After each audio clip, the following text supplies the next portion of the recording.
శ్రీమాత్రే నమః. నవదుర్గల్లో 4వ అవతారం మా కూష్మాండాదేవి. పురాణాల ప్రకారం ఒకప్పుడు ఈ సృష్టిలో ఎలాంటి జీవరాశి ప్రకాశం లేదంట. అంతటా శూన్యం, అంధకారమే ఉండేదంట. ఆ సమయంలో ఆదిపరాశక్తి తన చిన్న చిరునవ్వుతో ఈ బ్రహ్మాండాన్ని ప్రారంభించిందంట. కూష్మాండ అంటే కు అంటే చిన్నది అని, ఉష్మ అంటే వెలుగు అని, అండ అంటే బ్రహ్మాండం అని. అంటే తన చిన్న చిరునవ్వుతో బ్రహ్మాండాన్ని సృష్టించింది అని అర్థం.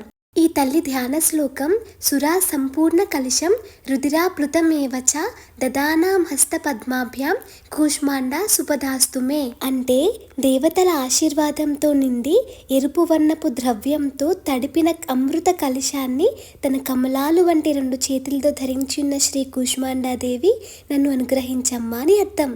ఈ తల్లి ప్రసాదం చిల్లులు లేని అల్లపు గారెలు.